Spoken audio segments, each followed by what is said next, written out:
नमस्कार दोस्तों। आज 8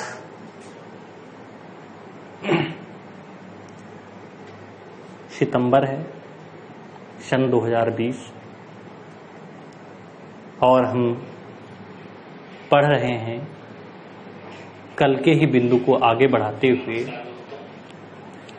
मध्यकालीन भारत का इतिहास, और इसका भी हमारा विशेष बिंदु है इस्लाम का उदय।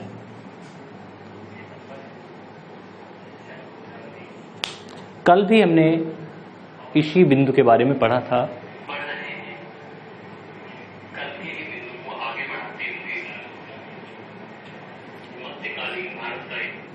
इस्लाम के उदय के बारे में ही हम पढ़ रहे हैं आज भी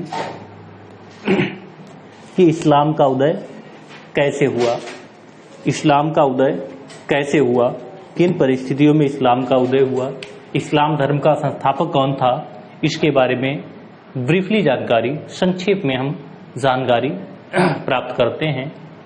देखते हैं कि इस्लाम का संस्थापक कौन था।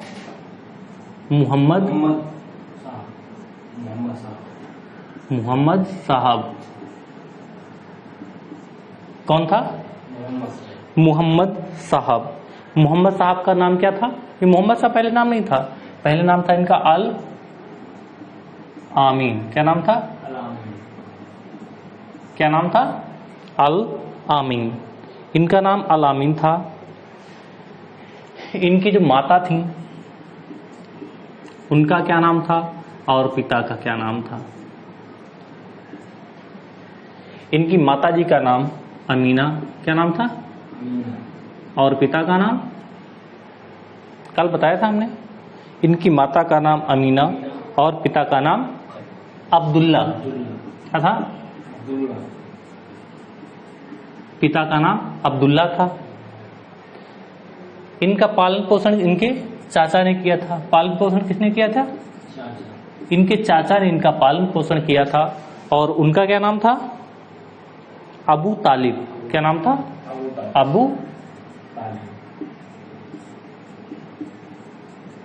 अबू तालिब ने इनका पालन पोषण किया था। जन्म कब हुआ था? 570 ईस्वी में। जन्म कब हुआ था? 570 ईस्वी में जन्म हुआ था।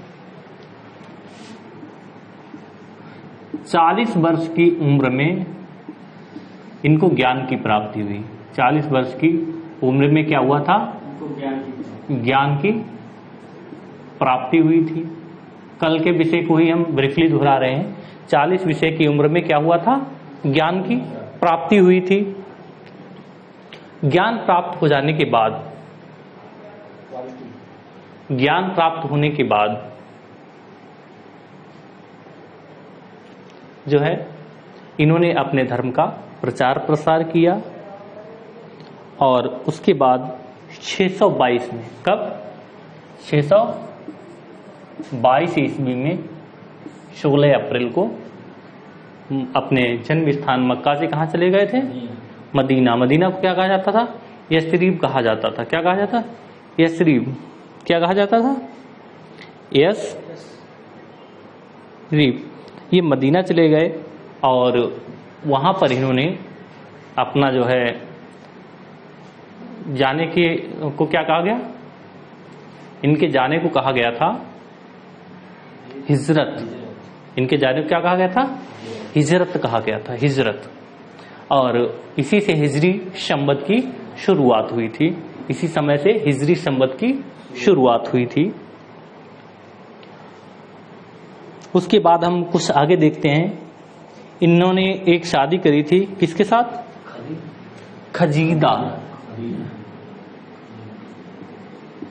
खदीजा नाम की विधवा महिला के साथ इन्होंने शादी कर ली थी। ये वो महिला थी जिन्होंने मोहम्मद साहब को अपना व्यापारिक प्रतिनिधि नियुक्त किया था।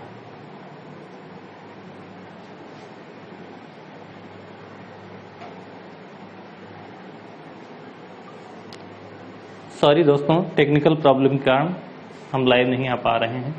देखें क्या प्रॉब्लम है।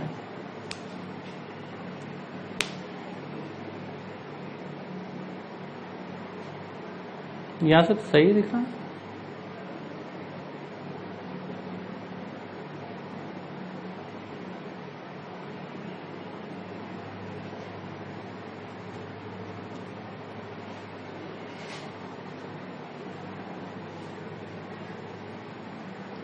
हेलो,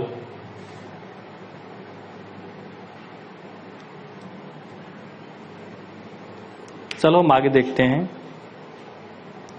कोई बात नहीं, ऑनलाइन नहीं तो ऑफलाइन ही सही। इनके चाचा जो थे अबू तालिब थे, खदीजा नाम की महिला से इन्होंने शादी करी थी, और जिस धर्म को इन्होंने जो है स्थापित किया था, जिस धर्म को स्थापित किया था उसका क्या नाम था? इस्लाम। जिस धर्म को स्थापित किया था उस धर्म का नाम था इस्लाम। और उस धर्म के जो है उसी धर्म, जिस धर्म इस्लाम के बारे में बात कर रहे हैं, उस धर्म के जैसे किसी को भी हम अगर पढ़ते हैं तो उसके कुछ स्तंभ होते हैं, तो इस्लाम के भी स्तंभ थे।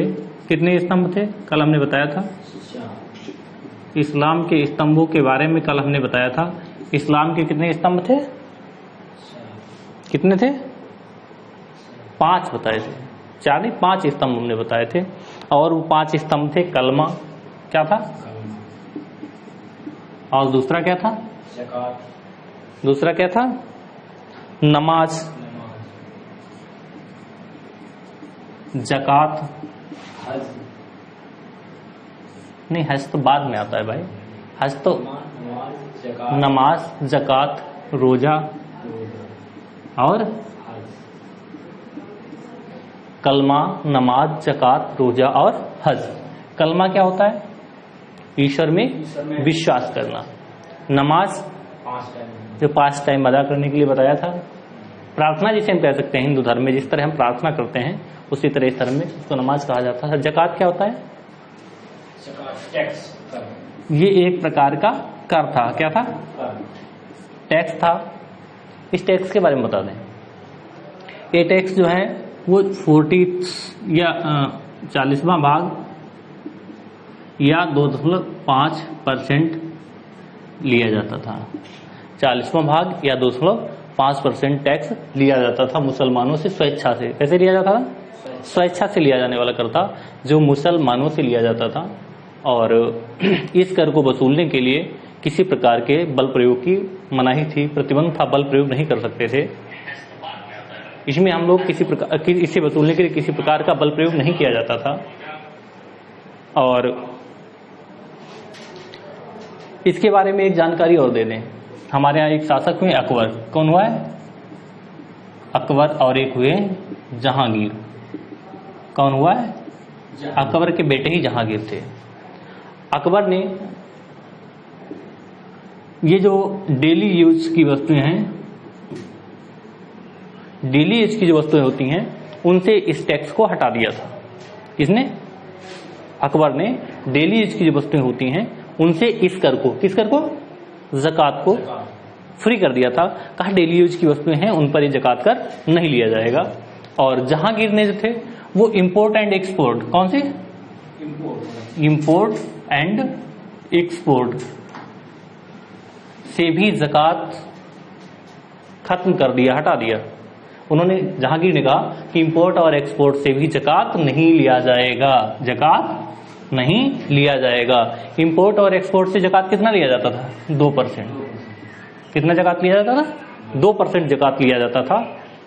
तो इन्होंने कहा कि अब हम इंपोर्ट और एक्सपोर्ट से भी ज़कात नहीं लेंगे। किसने कहा था? जहांगीर ने। किसने कहा था? और अकबर ने क्या कहा था कि डेली यूज की वस्तुओं से ज़कात, डेली यूज की वस्तुओं से ज़कात नहीं लेंगे, ये अकबर ने कहा था। और जहांगीर ने कहा था कि हम इंपोर्ट और एक्सपोर्ट पर भी ज़कात नहीं लेंगे। ठीक है। ज़कात की एक सीमा होती थी, मिनिमम सीमा। कम से कम कोई कितना दे सकता है, कम से कम कोई व्यक्ति कितना ज़कात दे सकता है, इसकी भी एक सीमा थी। और इस सीमा को, कम से कम सीमा को क्या कहा गया? निसाब। क्या कहा जाता था? निशाब कहा जाता था। मिनिमम निशाब किसे कहा जाता था? Minimum rate. मिनिमम जो होता था उसे निशाब कहा जाता था। Any problem? इसमें जो है जब कोई विशेष त्योहार होता था, जब कोई विशेष त्योहार होता था उस समय जनता अपने शासक को, अपने बादशाह को, अपने सुल्तान को क्या देती थी? भेंट देती थी। स्वेच्छा से, दबाव नहीं था, स्वेच्छा से जो भेंट देती थी उस भेंट को क्या कहा जाता था? सदका। क्या कहा जाता था? क्या कहा जाता था? सदका। जनता अपने सुल्तान को, अपने शासक को विशेष अवसरों पर कब देती सदका? विशेष अवसरों पर, विशेष अवसर पर, विशेष अवसर पर जो देती थी उसको क्या कहा जाता था? सदका कहा जाता था। उसके बाद रोजा के बारे में बताया था। रोजा क्या होता है? व्रत होता है। क्या होता है? और हज तीर्थ यात्रा है। तीर्थ यात्रा एक प्रकार की तीर्थ यात्रा है हज। और कहा गया है कि मुसलमान को अपनी जिंदगी में कम से कम एक बार तीर्थ यात्रा करनी चाहिए। अपनी उम्र में कम से कम एक बार तीर्थ यात्रा अवश्य करनी चाहिए। किसको? प्रत्येक मुसलमान को। उसके बाद हमने क्या पढ़ा था? कल हमने इसके बाद में पढ़ा था कि इस्लाम में किन किन चीजों की मनाही थी, इस्लाम के उद्देश्य क्या थे। इस्लाम के उद्देश्य क्या थे? इस्लाम जो है एक ईश्वरवादी धर्म था। कौन सा धर्म? जिसमें एक ईश्वरवाद हम कह सकते हैं। क्या कह सकते हैं? एक ईश्वरवाद। इस्लाम में सिर्फ एक ईश्वर को माना जाता था। एक ईश्वरवाद, एक ही ईश्वर को माना जाता था। यहां पर क्या किसे माना जाता? एक ईश्वर को, एक ईश्वरवाद को माना जाता था। मूर्ति पूजा का विरोध किया जाता था, जाति पाति का विरोध किया जाता था। मूर्ति पूजा क्या थी? नहीं, मूर्ति पूजा का विरोध था। जाति पाति का, जातिवाद का विरोध था। कर्मकांड करते थे। पुनर्जन्म में विश्वास, पुनर्जन्म में विश्वास नहीं करते थे। और कर्म प्रधान, कर्मवादी धर्म था ये मुस्लिम धर्म। बहुत ज्यादा डिटेल में नहीं जाना है, हमें सिर्फ ब्रीफली पढ़ना है। इसमें जो हर किसी धर्म, हर किसी राज्य का, क्योंकि इस्लाम एक स्टेट बन गया था, इस्लामिक स्टेट, तो इस्लामिक स्टेट में किसी भी राज्य को चलाने के लिए एक संविधान की आवश्यकता होती है। तो यहां भी एक संविधान था। क्या था? संविधान क्या होता है? कानूनों का संग्रह। कानूनों का, संविधान क्या होता है? कानूनों का संग्रह। संविधान क्या होता है? कानूनों का संग्रह। और इस धर्म और इस स्टेट में कानूनों का भी एक संग्रह था, जिसको हम क्या कहा करते हैं? इसके संग्रह क्या कहते थे? कुरान। कुरान क्या कहते थे? इकरा। इकरा शब्द से बना है। कल हमने इसके बारे में बताया था। कुरान किस शब्द, किससे बना है? इकरा शब्द से बना है। इकरा का मतलब होता है पाठ करो। इल्म अल्लाह भी कहा जाता है। क्या कहा जाता है? इल्म अल्लाह, ईश्वर की वाणी। यहां पर जो कानून चलता था, जिस तरह न्याय किया जाता था, उस न्याय व्यवस्था को क्या कहते थे? उस न्याय व्यवस्था को क्या कहते थे? कल बताया था, कहते थे शरीयत। क्या कहते थे? शरीयत। मुस्लिम लोग आज भी सुना होगा, कहते हैं कि हम शरीयत के हिसाब से ही चलेंगे। हाँ, शरीयत ही हमारा कानून है। इस तरह की बातें कहा करते, सुनने को मिलता है कभी कभी। हालांकि हम इस धर्म के बारे में बहुत ज्यादा नहीं जानते हैं, लेकिन इतना तो जानते ही हैं कि किस तरह हम इसे पढ़ें। दूसरा हम ये भी कह सकते हैं कि अगर कोई हमारे मित्रगण अगर चाहें कि हम इस विषय पर विशेष चर्चा करें, तो वे कमेंट में बता सकते हैं कि इस पर हमें विशेष चर्चा करनी चाहिए या नहीं करनी चाहिए। वैसे परीक्षा की दृष्टि से महत्वपूर्ण नहीं है, और मैं विशेषकर मैं इस पर चर्चा नहीं करना चाहता हूँ। न्याय व्यवस्था क्या कहा जाता है? शरीयत कहा जाता है। और इस शरीयत को चलाने के लिए कई पंथ बनाए गए थे। कितने पंथ बनाए गए थे? 4 पंथ बनाए। कौन से? 4 पंथ बनाए गए थे शरीयत को चलाने के लिए। और वो पंथ कौन कौन से थे? वो पंथ थे मालक पंथी। कौन से थे? हनीफा पंथी, शफीपंथी, कौन से थे? मालकपंथी, हनीफापंथी, शफीपंथी और हनबल पंथी। कौन से थे? हनबल पंथी। प्रारंभ में इनका विचार था कि इस्लामिक स्टेट में, इसको हम थोड़ा लास्ट में कर दें हनीफापंथी को,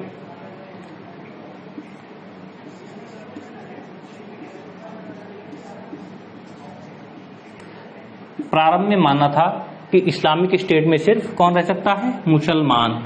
कौन रह सकता है?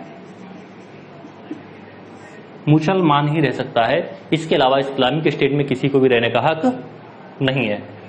इसके अलावा किसी को भी इस इस्लामिक स्टेट में रहने का हक नहीं है। इस इस्लामिक स्टेट में सिर्फ मुसलमान रह सकता है। लेकिन ये जो अबू हनीफा थे, कौन था? अबू हनीफा, इन्होंने उसको आगे बढ़ाया और कहा कि सभी लोग इस्लाम ग्रहण नहीं कर सकते और नहीं सभी लोगों को इस्लाम ग्रहण कराया जा सकता है। इस्लामिक स्टेट में मुसलमानों के अलावा भी कोई रह सकता है। वो कौन है? जिम्मी। जिम्मी रह सकते हैं, जिन्हें एक कर देना पड़ेगा और उस कर को हम क्या कहते थे? जजिया कर। क्या कहते थे? जजिया कर। हमारे यहाँ जिम्मीज रह सकते हैं। किसने कहा था? हनीफा ने। अबू हनीफा का हनीफा पंथ जो था, उन्होंने कहा था कि इस्लामिक स्टेट में मुसलमानों के अलावा जिम्मी भी रह सकते हैं, जिनको एक प्रकार का कर देना पड़ेगा और उस कर का क्या नाम होगा? भारत में भी मुस्लिम धर्म का प्रचार हुआ और शासक भी रहे मुस्लिम। तो यहाँ पर जो है जिसकी आर्थिक व्यवस्था को अपनाया गया, वो आर्थिक व्यवस्था थी अबू हनीफा की। किसकी थी? अबू हनीफा की, या हनीफा पंथ जो हमने बताया है, हनीफा पंथ की अर्थव्यवस्था अपनाई गई, जिसमें मुसलमानों के अलावा भी जिम्मियों को रहने का हक दिया गया। जजिया के बारे में थोड़ी देर में बात करेंगे, थोड़ी बाद में चर्चा करते हैं, ब्रीफली पढ़ते चलते हैं हम। ये जो हम बात कर रहे थे किसकी? शरीयत की। हमारे यहाँ किसकी शरीयत अपनाई गई? हनीफा पंथ की। और उन्होंने कहा कि इस देश में मुसलमानों के अलावा भी कोई रह सकता है और वो कौन कहलाएगा? जिम्मी कहलाएगा और उसे एक प्रकार का कर देना पड़ेगा, इसे हम जजिया कर कहेंगे। ये जो शरीयत है, शरीयत के भी कुछ अंग थे। कौन कौन से? शरीयत के जो अंग थे वो सबसे पहला था कुरान। क्या था? दूसरा क्या था? हदीस। तीसरा था इज्मा और चौथा था कयास। क्या था? कुरान, हदीस, इज्मा और कयास। कल हम इसके बारे में पढ़ चुके हैं। कुरान क्या है? इनकी धार्मिक पुस्तक, संविधान जिसे हम कहेंगे लिखित संविधान, ये कुरान था। हदीस मोहम्मद साहब की, जो मोहम्मद साहब ने जो कहा था उसके बारे में, वो क्या हो गया? हदीस हो गया। या सुन्ना, जिसे क्या कहा जाता है? सुन्ना भी कहा जाता है। स्मृतियां या क्रियाकलाप के बारे में। इज्मा, ये इज्मा क्या है? इज्मा क्या है भाई? ये जो किसी विषय को लेकर के चर्चाएं होती थी, वाद विवाद होता था, उसके बाद जो एक मत के आधार पर जो डिसीजन होता था उसको क्या कहते थे? इज्मा। और फिर कयास, जो सदृश्यता के आधार पर लगाए जाते थे। आज भी लोग कहते हैं कयास लगाए जा रहे हैं। इस तरह के अखबारों में सुना होगा, टीवी में सुना होगा कि इस तरह के कयास लगाए जा रहे हैं। मतलब पहले ऐसा हुआ था, ये घटना सेम है, ये घटना सेम है और इसी तरह की घटना आगे भी क्या होगा? ये घटना उसी घटना की तरह है, तो इसमें भी निर्णय इस तरह ही दिया जाना संभावित है। तो ये कयास होता है। इसके बारे में पढ़ चुके हैं। अब हम पढ़ते हैं कि जो ये इनका शासक व्यवस्था थी, कौन सी व्यवस्था? शासक व्यवस्था। क्योंकि मोहम्मद साहब ने जो ये इस्लाम धर्म का प्रसार किया और लोगों को अपने से जोड़ा, तो उसके बाद जो है एक इनका स्टेट तैयार हुआ। हालांकि मोहम्मद साहब ने कभी शासक बनने का प्रयास नहीं किया और ना ही खुद को शासक बताया और ना ही शासक जैसा व्यवहार किया, लेकिन फिर भी जो ये इस्लाम धर्म है, इसमें ये एक प्रकार के शासक ही कहेंगे। इस्लाम धर्म जो था वो डियोक्रेसी, क्या था? ईश्वर का शासन। ईश्वर को तो शासक नहीं है, तो अपने प्रतिनिधियों को शासन करने के लिए भेजता है। और उसी प्रकार यहाँ भी धर्म प्रधान शासन था, और जो धर्म का प्रधान होता था वही शासक होता था, क्योंकि एक स्टेट टाइप का बन गया था। मोहम्मद साहब की मृत्यु हो गई। मोहम्मद साहब की मृत्यु हो गई। कब हुई थी मोहम्मद साहब की मृत्यु? 632 में। 632 ईस्वी में मोहम्मद साहब की मृत्यु हो गई। मोहम्मद साहब की मृत्यु के बाद इस स्टेट को कौन संभालेगा, इस बात पर विवाद हुआ। तो उन्होंने कहा कि इस स्टेट को संभालने के लिए इनका प्रतिनिधि होगा, जो अनुयायी थे उन्हें में से ही इनका प्रतिनिधि नियुक्त किया गया, जिसका नाम रखा गया खलीफा। क्या नाम रखा गया? खलीफा। क्या नाम रखा गया? अब हम इसकी स्टेट के बारे में पढ़ेंगे, इसमें कौन कौन से पद होते थे। जो शासक था, मुस्लिम शासन व्यवस्था, इसे हम शासन व्यवस्था कहेंगे। मुस्लिम शासन व्यवस्था में सर्वोच्च पद किसका होता था? खलीफा का। फिर कौन होता था? कौन होता था? एक तो खलीफा होता था, दूसरा सुल्तान होता था, और कौन होता था इसमें?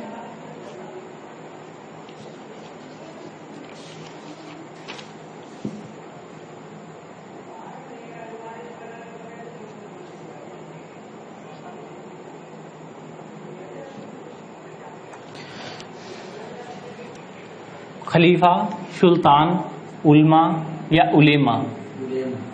उलेमा कहें या उलमा कहें, क्या कहें? खलीफा, सुल्तान, उल्मा, अमीर और मिल्लत। क्या थे? अमीर और मिल्लत। इनके बारे में ही आज पढ़ने के लिए बचा था, क्योंकि अभी हम बता चुके हैं, वो कल हम पढ़ा भी चुके थे। अब थोड़ा हम इसके बारे में देखते हैं। ये खलीफा क्या होता था? अभी हम खलीफा के बारे में चर्चा कर चुके हैं। खलीफा क्या होता था? धर्म प्रधान। इस धर्म का जो प्रधान होता है उसे क्या कहते हैं? खलीफा। अब जब साम्राज्य बढ़ा तो जो है उस साम्राज्य को संभालने के लिए, इसी इस्लामिक स्टेट को संभालने के लिए उन्हें जो है और भी कुछ आवश्यकताएं हुई उस क्षेत्र को संभालने के लिए, क्योंकि अकेला जो है खलीफा सब कुछ नहीं देख सकता था। तो अपने प्रतिनिधि नियुक्त किए, जैसे सुल्तान। कौन नियुक्त किए? सुल्तान। इन व्यवस्थाओं को धर्म के आधार पर चलाने के लिए कौन होता था? उलेमा, जो धर्म के बारे में बताया करते थे, जो धर्म को चलाने की जिनकी जो थी वो जिम्मेदारी थी। फिर जो अमीर कौन थे? जो प्रभुत्व संपन्न वर्ग था, जो उच्च वर्ग जिसे कहें, वो अमीर था। और मिल्लत, ये जन सामान्य। क्या था? जन सामान्य। क्या था? जन सामान्य। इसको क्या बोलेंगे? मिल्लत बोलते थे। क्या बोलते थे? मिल्लत। तो हम सबसे पहले पढ़ेंगे किसके बारे में? खलीफा के बारे में। एक एक करके हम सबके बारे में पढ़ रहे हैं, ब्रीफली पढ़ेंगे, ज्यादा डिटेल में नहीं जाएंगे। खलीफा क्या होता था? इस्लाम का नेता। कौन होता था? इस्लाम का नेता। मोहम्मद साहब के उत्तराधिकारी। कौन? उत्तराधिकारी किसके? मोहम्मद साहब के जो उत्तराधिकारी थे वो क्या कहलाए? वो कहलाए खलीफा। क्या कहलाए? खलीफा कहलाए। और सबसे पहला खलीफा कौन बना? अबू बकर। पहला खलीफा कौन बना? अबू बकर। मोहम्मद साहब ने किसी को खलीफा नियुक्त नहीं किया था। उन्होंने किसी को खलीफा नहीं नियुक्त किया था। फिर ये कैसे बना? क्योंकि इस स्टेट को संभालने के लिए कोई व्यक्ति तो होना ही चाहिए। इस स्टेट को संभालने के लिए कोई व्यक्ति तो होना ही चाहिए। और तो उनकी जो सभा थी, उन्होंने मिलकर के एक व्यक्ति को नियुक्त किया, उन्होंने एक व्यक्ति को डिसाइड किया और उससे क्या बोला गया, अबू बकर का नाम चुना गया। कहा अब हमारे अबू बकर खलीफा होंगे। तो अबू बकर को पहला खलीफा बना दिया गया।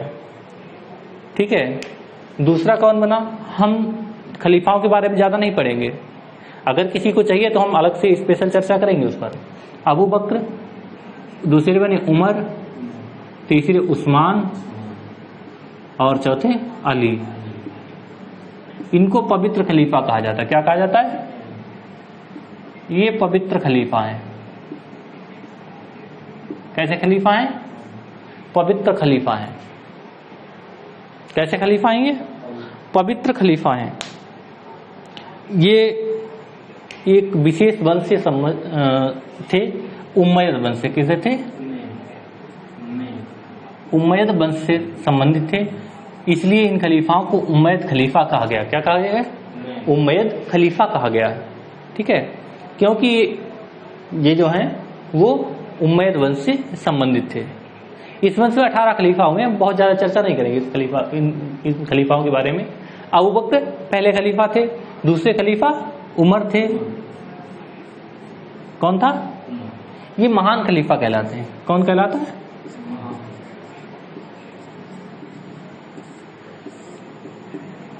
मोहम्मद साहब के समय में इस्लाम जो था वो सिर्फ अरब देशों में, मतलब वहीं सेंट्रलाइज मध्य एशिया में था।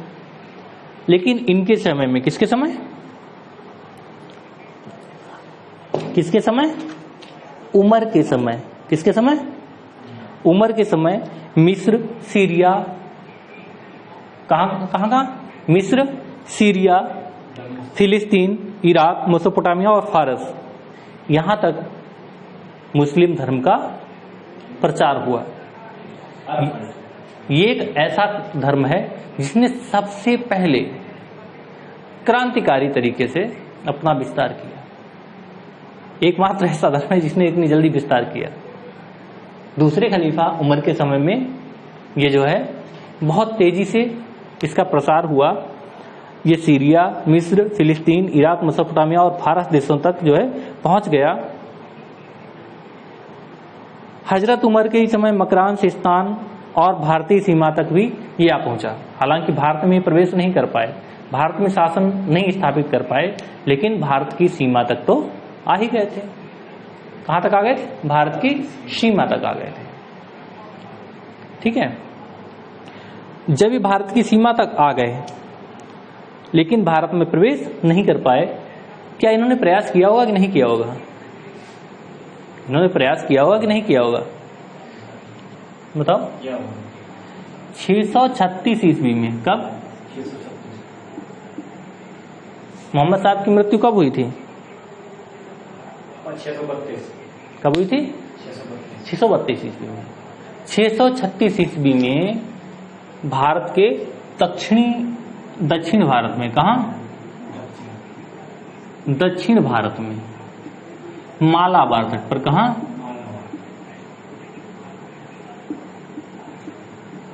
इनका आक्रमण हुआ था।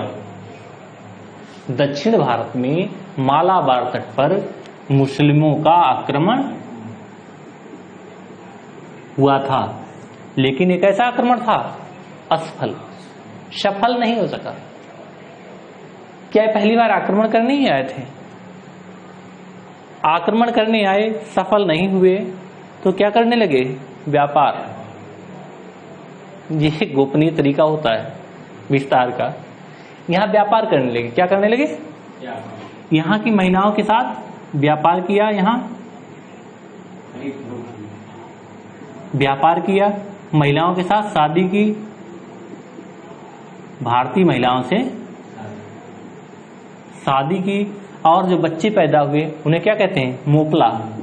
जो बच्चे हुए उन बच्चों को क्या कहा जाता है, मोपला, जो आज भी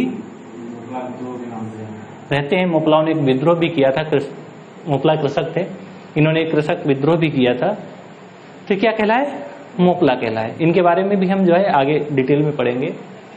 यहां आगे थोड़ा चलते हैं। क्या कहलाए, ये मोपला कहलाए। इन्होंने प्रयास किया लेकिन सफल नहीं हुआ। इसके कारण बाद के खलीफाओं ने जो है आसानी से भारत पर आक्रमण करने की अनुमति नहीं दी। उमर की हत्या करी गई थी, उमर की हत्या कर दी गई थी। यहाँ हत्याओं का बहुत लंबा सिलसिला है, इसलिए हम ज़्यादा नहीं बताएंगे क्या क्या हुआ, किसकी हत्या हुई, किसने कैसे करी। इनकी हत्या कर दी गई थी। उसके बाद उस्मान खलीफा बने। कौन खलीफा बना? उस्मान की पूरी जिंदगी युद्ध करते करते ही गुजर गई। क्या करते करते? युद्ध करते करते ही गुजर गई। और उन्होंने इसका विस्तार का पूरा प्रयास किया। और उसके बाद चौथे खलीफा हुए हैं अली। ये मोहम्मद साहब के दामाद थे। कौन थे? दामाद थे मोहम्मद साहब के। जब ये खलीफा बने तो इन्होंने जो है ये उदारवादी थे। कैसे थे? इन्होंने भी बहुत लड़ाइयाँ लड़ी, इन्होंने भी बहुत लड़ाइयाँ लड़ी अली साहब ने। लेकिन उदारवादी होने के कारण इनका विरोध होने लगा। क्या होने लगा? इनका विरोध हुआ। तो पहले राजधानी कहाँ थी? पहले राजधानी कहाँ थी? मदीना में। लेकिन अली साहब ने राजधानी चेंज कर दी, दमिश्क। कहाँ ले गए? सीरिया की जो राजधानी, हाँ, जिसको कुफा भी कहा जाता है। क्या कहा जाता है? कुफा कहा जाता है। तो ये अपनी राजधानी कहाँ ले गए? दमिश्क में ले गए। कहाँ ले गए? दमिश्क में इन्होंने अपनी राजधानी बनाया।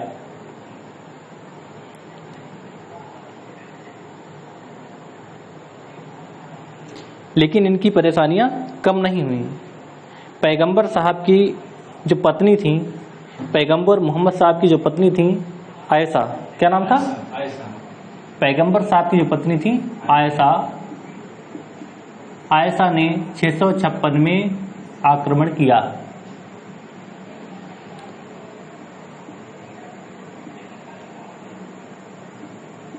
अली साहब और आयशा के बीच में एक 656 में क्या हुआ? युद्ध हुआ। क्या हुआ? ऊंटों का युद्ध जिसे कहा जाता है, बैटल ऑफ कैमल। क्या कहा जाता है? ऊंटों का। इसे उर्दू में क्या कहेंगे?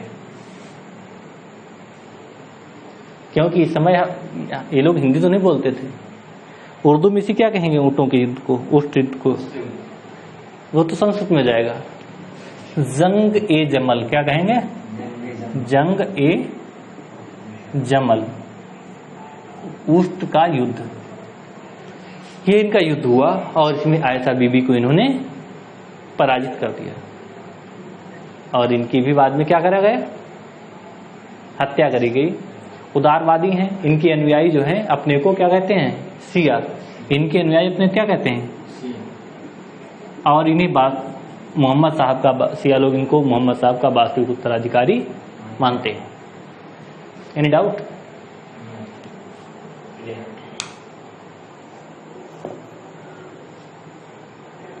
उसके बाद जो हमारे पांचवें खलीफा हुए हैं, पांचवा खलीफा कौन हुआ?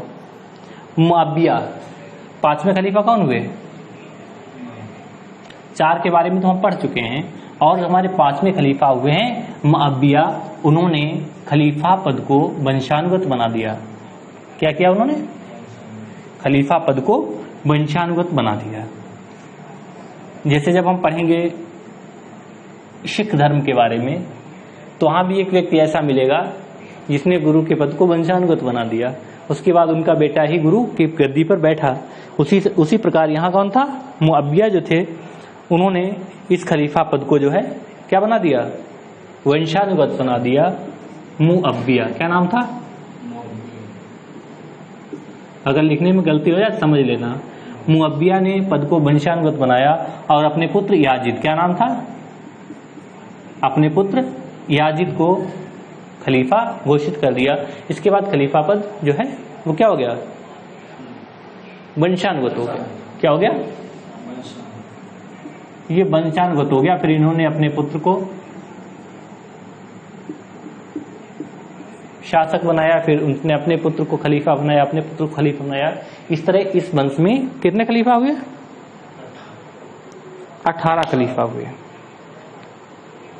और 18वें खलीफा को अबुल क्या नाम था, अब्बास, क्या नाम था, अबुल अब्बास ने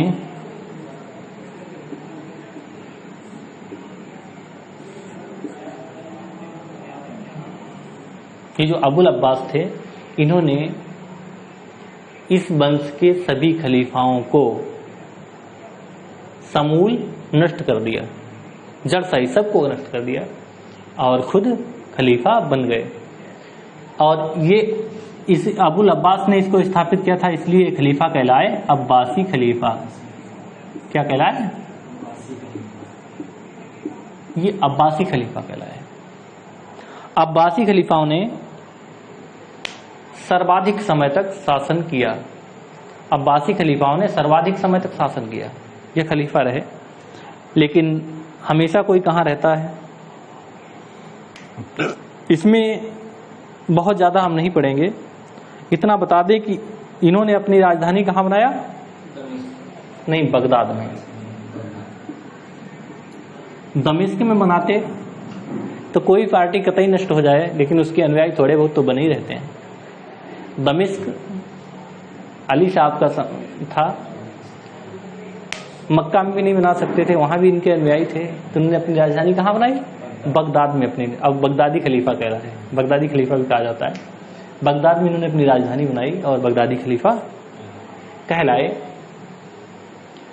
इस वंश में 37 खलीफा हुए। कितने खलीफा हुए, 37 खलीफा हुए हैं।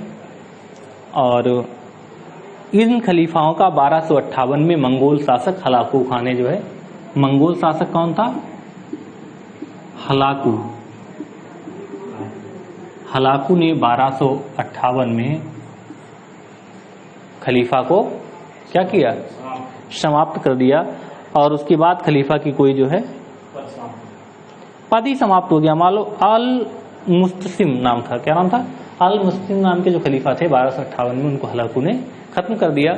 उसके बाद तुर्की के पास खलीफा का पद चला गया, कुस्तुतनिया। मिस्र के जो ममलूक सुल्तान थे उनके यहाँ खलीफा का पद चला गया।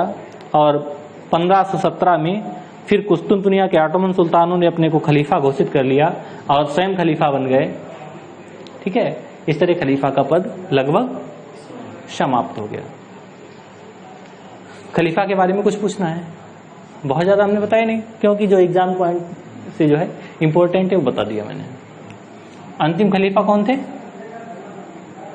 अल मुस्सिम। अल मुस्सिम को हलाकू ने 1258 में पराजित करके खत्म कर दिया था।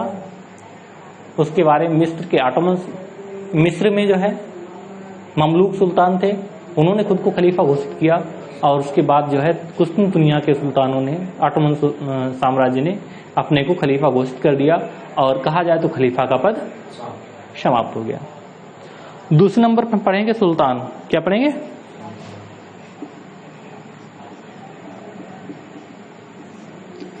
अब यहां पर हमारे कुछ प्रश्न हैं कि क्या कुरान में सुल्तान का पद है, क्या कुरान में सुल्तान पद का विवरण है। दूसरा हमारा प्रश्न है कि क्या सुल्तान पर खलीफा का अपने प्रतिनिधि नियुक्त किए और उन प्रतिनिधियों ने सुल्तान की उपाधि धारण करी। और पहला सुल्तान बनने वाला व्यक्ति कौन था,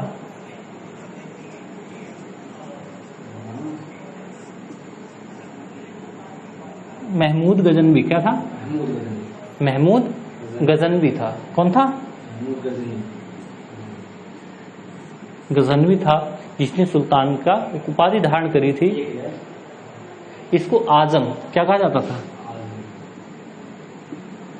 आजम कहा जाता था, मतलब पहला सुल्तान, दुनिया का पहला सुल्तान। आजम खान याद कर लीजिए, दुनिया का पहला खान। इसने अपने को जो है गजनवी ने जो है अपने को आजम कहा, यानी दुनिया का पहला सुल्तान माना अपने को। ठीक है, अब हम पूछेंगे कि सुल्तान पर खलीफा का शासन था, और था तो कितना था, ये हमारा क्वेश्चन है। किस सीमा तक था?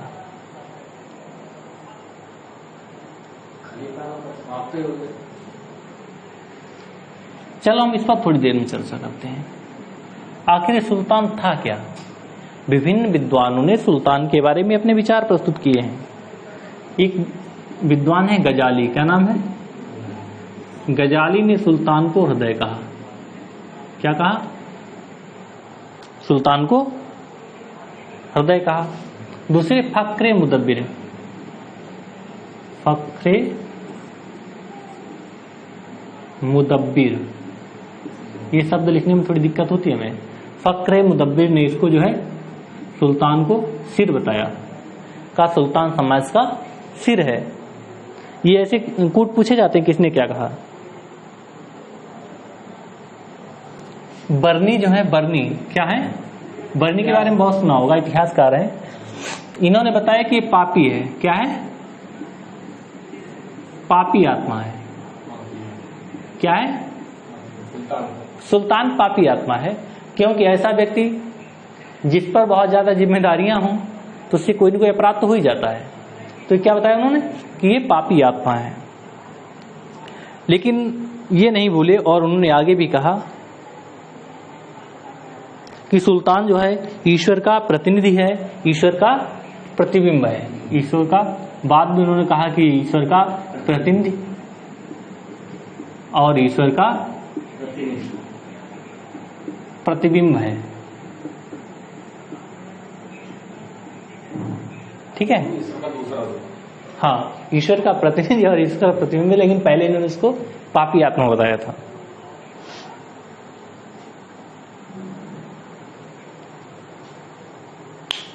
शरीयत में, जो शरीयत है उसमें सुल्तान और सल्तनत का कोई भी जिक्र नहीं है। शरीयत में सुल्तान और सल्तनत का कोई भी जिक्र नहीं है।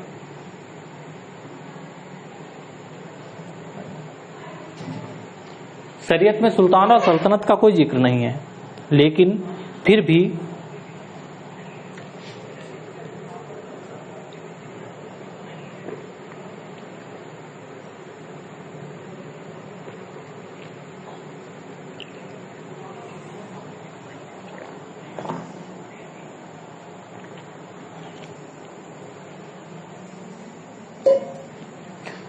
सुल्तान का पद बनाया गया, फिर भी सुल्तान को नियुक्त किया गया। दूसरा मैंने क्वेश्चन पूछा था कि क्या सुल्तान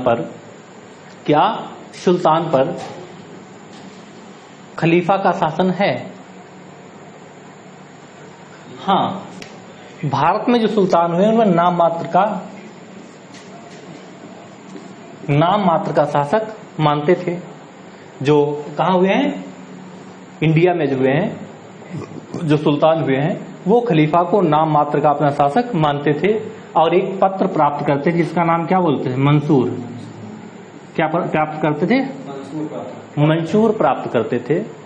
और मंशूर प्राप्त करना क्यों अनिवार्य था? क्यों मंशूर प्राप्त करते थे? कोई बाध्यता नहीं थी। उन्होंने कभी खलीफा को अपना वास्तविक शासक नहीं माना, उसकी अधीनता कभी स्वीकार नहीं करी, सिर्फ खलीफा नाम का उपयोग अपने लाभ के लिए किया। खलीफा का मंसूर प्राप्त करना क्यों अनिवार्य था?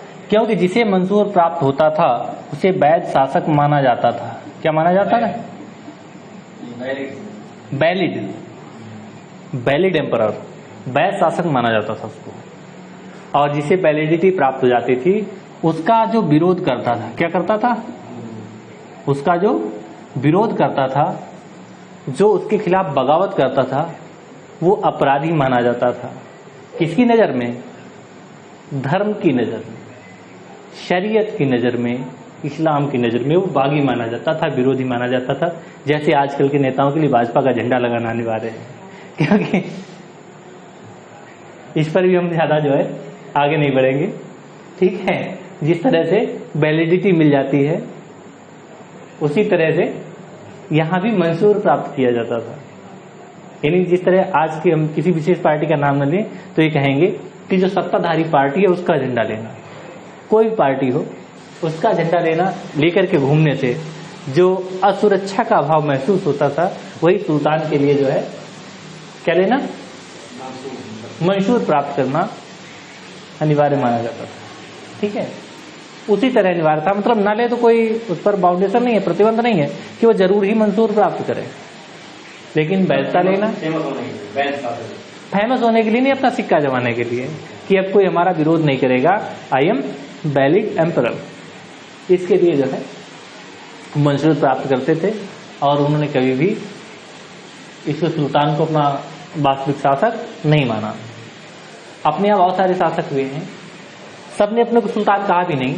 हमारे यहाँ जो इल्तुतमिश, वो सॉरी क्या नाम पहले कौन था, वो गुलाम कुतुबुद्दीन,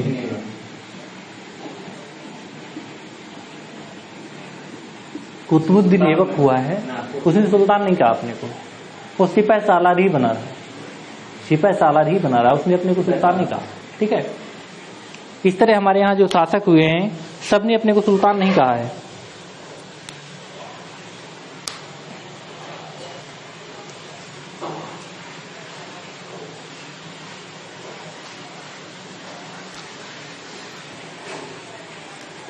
खिज्र खां जो हुआ है, कौन सा, सैयद वंश का खिज्र खां, उसने रैयत आला की उपाधि धारण करी।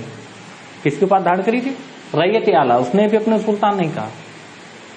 चलो जो हम आगे पढ़ेंगे तो थोड़ा विस्तार में पढ़ेंगे।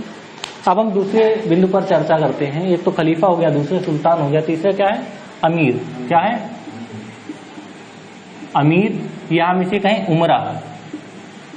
अमीर का बहुवचन है, अमीर का प्लूरल है, बहुवचन है उमरा। ये उमरा ये शक्ति संपन्न और उच्च वर्ग के लोग थे। कौन था ये, उच्च वर्ग के लोग थे। सुल्तान के बाद फिर इन्हीं का नंबर आता है। ये उच्च वर्ग के लोग थे और शासक को बनाने में और बिगाड़ने में इनका विशेष महत्व हुआ करता था। बहुत ही इनका महत्व हुआ करता था। ये किसी को शासक बनाते थे या उसको शासक बिगाड़ देते थे, उसको शासक नहीं रखते थे। इन्हें क्या कहते थे, अमीर या उमरा। नहीं, गजिया को इन्होंने बिठाता था। इन्होंने जो बाद में जब शासक कमजोर हो गए, बाद के शासक, तो उन्होंने जैसे ये बलबन के बाद में या उससे पहले, बलबन से पहले ही इन्होंने जो है शासकों को बिठाया, हटाया गद्दी पे।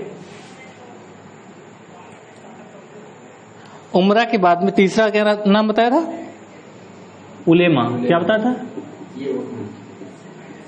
ये धर्म की व्याख्या करने वाले लोग थे, धर्म की व्याख्या करने वाले लोग थे और न्याय करने वाले। कौन थे, धर्म की व्याख्या करने वाले या न्याय करने वाले लोग थे। ये न्याय करते थे और धर्म की व्याख्या करते थे।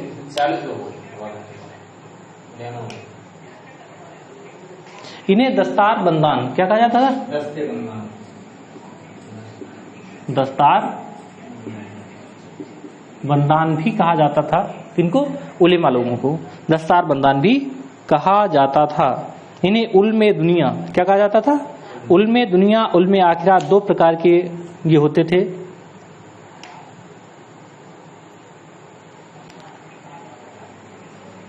शासक हुए बलबन। कौन हुए, बलबन ने दो प्रकार के उलेमा बताए। बलबन ने दो प्रकार के उलेमा बताए हैं, ये उल्मे आखिरात और उल्मे दुनिया। वो आखिरात की प्रशंसा करता है। किसकी प्रशंसा करता है, आखिरात की प्रशंसा करता है। और अमीर खुसरो जो है, कौन था, अमीर खुसरो। अमीर खुसरो कहते हैं कि जो उलेमा न्यायिक पद स्वीकार करते हैं, क्या स्वीकार करते हैं, न्यायिक पद स्वीकार करते हैं, वो कैसे हैं, क्या कभी अच्छे हो सकते हैं, न्यायिक पद स्वीकार करने वाले उलेमा कभी अच्छे हो सकते हैं क्या। न्यायिक पद स्वीकार करने वाले उलेमा या काजियों को भ्रष्ट और अज्ञानी बताते हैं। कौन, अमीर खुसरो। अमीर, हमने अमीर लिखा, सॉरी, अमीर खुसरो जो है इनको भ्रष्ट और अज्ञानी बताता है। क्या बताता है, भ्रष्ट और अज्ञानी बताता है, क्योंकि जो न्याय करेगा उससे कहीं ना कहीं त्रुटि अवश्य होगी। और कहा जाता है कि अन्याय करने वाला व्यक्ति किसका हकदार होता है? नरक का, अपने यहाँ कहा जाता है। तो ये भ्रष्ट और अज्ञानी इनको कहा है किसने? अमीर खुसरो ने। बहराम शाह ने जो है उलेमाओं का पूर्ण रूप से कहना माना। बहराम शाह ने जो है उलेमाओं का पूर्ण रूप से कहना माना और उसको मानते हुए मिनहाज, क्या नाम था? मिनहाज को जो है घोषणा करने के लिए भेजा था किसने? बहराम शाह ने।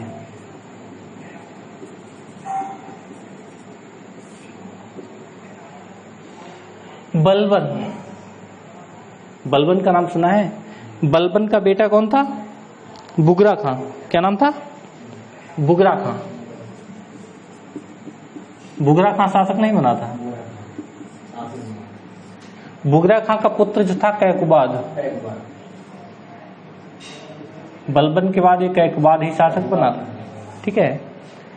तो बुगरा खां ने कैकुबाद को बताया कि बेटा ये उल्मा बहुत खराब चीज होती है, इनका कभी कहना नहीं मानना, ये बहुत षड्यंत्रकारी होते हैं। उसने बुगरा खां ने कैकुबाद को उल्माओं के प्रति सचेत किया था, बताया कि बहुत ही षड्यंत्रकारी होते हैं, ये लालची होते हैं, दुष्ट होते हैं। क्या होते हैं? लालची, दुष्ट। क्या होते हैं?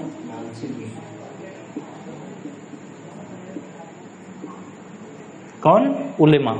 उलेमा लालची दुष्ट होते हैं, इनका कभी भरोसा मत करना। अलाउद्दीन खिलजी,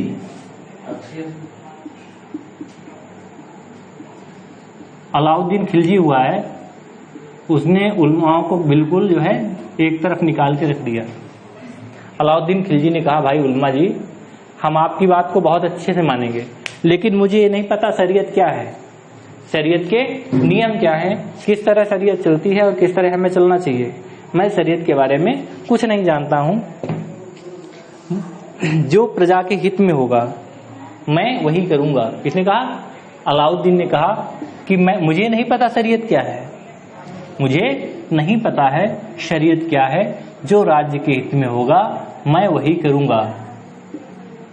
और उलेमाओं को क्या बताया? नमाज पढ़ने वाली फौज। क्या बताया?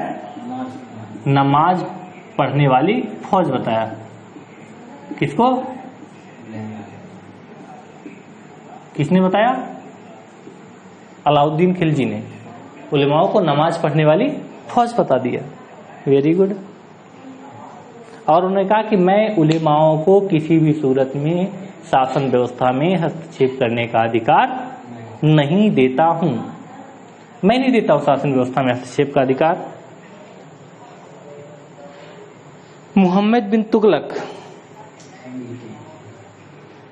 मोहम्मद बिन तुगलक, इसे क्या कहा जाता है? पागल बादशाह। मोहम्मद बिन तुगलक, इसे पागल बादशाह भी कहा जाता है। जो काम किसी ने नहीं किया वो इसने कर दिया। क्या कर दिया? अभी तक उल्मा न्याय की श्रेणी में नहीं आते थे, मतलब उल्मा कुछ भी करें, उन्हें जो है न्यायिक उसके दायरे में नहीं लाया जा सकता था। आजकल की अनुसूची 9 मान लीजिए आप, 9वीं अनुसूची, उसमें जिसको डाल दिया गया उसकी न्यायिक समीक्षा नहीं हो सकती थी, इसने उनको भी बाहर खींच लिया, कहा तुम भी जो अगर गलत करते हो तो तुमको भी पनिशमेंट बराबर मिलेगा, तुम भी न्याय की श्रेणी में आते हो। ये काम किसने किया? मोहम्मद बिन तुगलक ने। इसके बाद में अगला पॉइंट हम पढ़ते हैं मिल्लत। क्या पढ़ते हैं? मिल्लत। मिल्लत एक सामान्य जनता थी। वास्तव में अगर माना जाए तो मिल्लत की सहमति से ही शासक का चुनाव किया जाता। मिल्लत की सहमति से ही शासक का चुनाव किया जाता। ये मिल्लत जो है सामान्य जनता है। अगर रजिया का नाम लें हम, रजिया सुल्तान, रजिया सुल्तान को अगर शासक बनाने में किसी का योगदान था वो मिल्लत का था, क्योंकि सामान्य जनता ने रजिया को शासक बनाया था, किसी उलेमा किसी अमीर ने नहीं बनाया था। किसने बनाया था? मिल्लत ने। लेकिन ये क्या है? अपवाद। शासक बनाने में मिल्लत का सहयोग नहीं लिया जाता था। रजिया एकमात्र अपवाद है जिसको मिल्लत ने शासक बनाया था। शासक बनाने के लिए मिल्लत का, जिसकी लाठी उसकी भैंस, जो ताकतवर होता था वही शासन करता था। अब आप मान लीजिए कि रजिया ही एकमात्र ऐसी थी जिसको मिल्लत ने शासक बनाया। उसके बाद जो ताकतवर हुआ वो गद्दी पर बैठा, तलवार की बल पर शासन किया गया। इसके बाद हमारा अगला बिंदु होगा भारत में इस्लाम।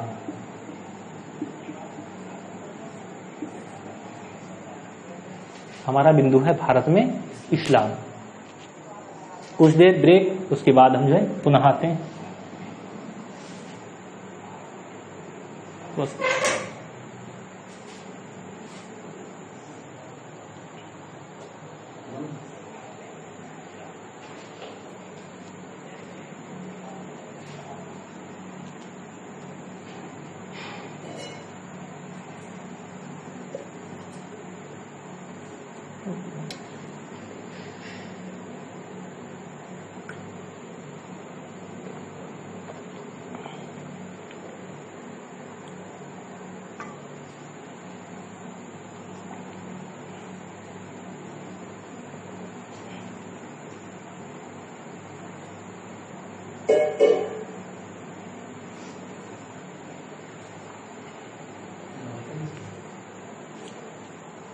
अब समय भी जो है हमें चलने की इजाजत देता है,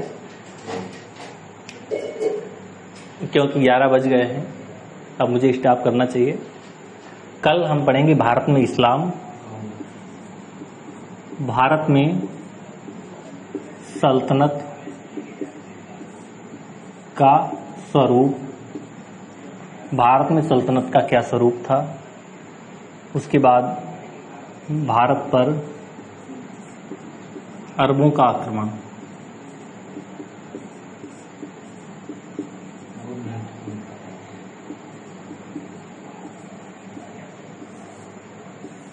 कल हमारे लिए ये बिंदु रहेंगे। लेकिन कल हम पुराना पढ़ा हुआ रिवीजन नहीं करेंगे, थोड़ा और भी आगे बढ़ सकते हैं। इसी के साथ सभी लोगों को बहुत बहुत धन्यवाद।